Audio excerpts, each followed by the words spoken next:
Welcome to the Middle East, where optimism is a punchline and hope is often just a rumor whispered in the streets. Here, crisis isn't an exception. It's the status quo, woven into daily life like the call to prayer or the morning news. As of August 11, 2025, the region is in chaos. Regimes have toppled, like Assad's in Syria, and power vacuums are being filled by everyone from Saudi Arabia to local militias. The old order has collapsed, and in its place, uncertainty reigns. The US, Israel, and Iran clashed in June, ending with a shaky ceasefire that solved nothing.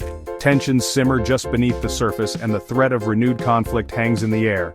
Gulf states juggle alliances, desperate for stability but caught on the front lines. Every handshake is shadowed by suspicion, every agreement fragile. Every action sparks new violence. Israel's airstrikes in southern Syria after Assad's fall are just the latest example. Retaliation is swift and the cycle of destruction continues. Gaza is once again the epicenter, over 61,000 Palestinians dead, starvation used as a weapon, and the humanitarian crisis is catastrophic. Families are torn apart and survival is a daily struggle. The Palestinian issue dominates the Arab agenda, making talk of peace seem almost absurd. Leaders gather but solutions remain elusive, and the suffering continues. In the Middle East, history doesn't just repeat, it escalates, each crisis building on the last, leaving the world to wonder what comes next. Israel's latest plan for Gaza: more force, more displacement, and a cycle of violence that seems to have no end in sight. Promises of safe zones echo through official statements, but for families huddled in overcrowded shelters, these words offer little comfort or protection. Netanyahu's government insists a speedy end is just around the corner, repeating assurances that the conflict will soon be over. But on the ground, the reality is only more chaos, more destruction, and mounting civilian suffering with each passing day. International outrage is growing. Germany has halted military exports, while protests erupt across Europe and beyond, demanding accountability. Yet Israel pushes forward, determined to maintain security control, all while sidestepping responsibility for Gaza's future and its people's fate. This is occupation in all but name, a strategy that only guarantees more instability and endless conflict for both sides. Meanwhile, inside Israel, thousands take to the streets demanding a ceasefire and the safe return of hostages, desperate for change. But the government continues to sacrifice both peace and its own citizens' hopes for an unattainable military victory. The fuse is lit, not just in Gaza, but within Israeli society itself, as divisions deepen and anger grows. The cost is mounting on all sides, and in this endless cycle it's clear: no one is truly winning. The Middle East is a global chessboard, where every move is watched by the world, and every piece is a nation with its own ambitions and fears. The world's powers are all in, each determined to shape the outcome, each with their own interests at stake.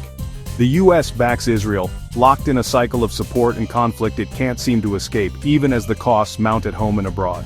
Meanwhile, Russia and China exploit the chaos, seeking to expand their influence and profit from instability, playing their own long games in the region. Hardliners on all sides, Hamas, Iran, and Israel's far right, thrive on endless war, using conflict to justify their power. Arms dealers and war profiteers cash in, fueling the violence for their own gain. But while leaders and militants maneuver, it's ordinary people who pay the highest price. Families uprooted, lives shattered, futures stolen.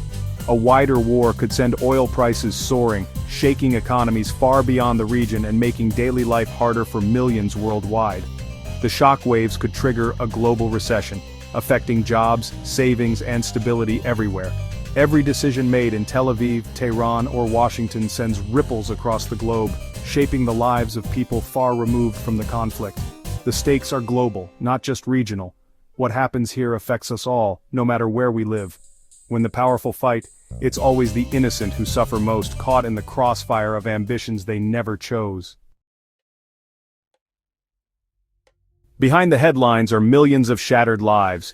Children starving, families destroyed, hospitals overwhelmed. The humanitarian system in Gaza has collapsed. Suffering is everywhere. Truth itself is under attack. Journalists are killed, networks banned, and propaganda rules the day. Diplomacy is stalled.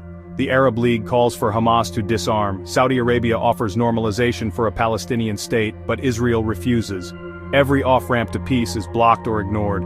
As long as violence is seen as the answer, the killing continues. Real peace demands compromise, empathy, and leadership. quality's in short supply. Until that changes, the tragedy will only deepen.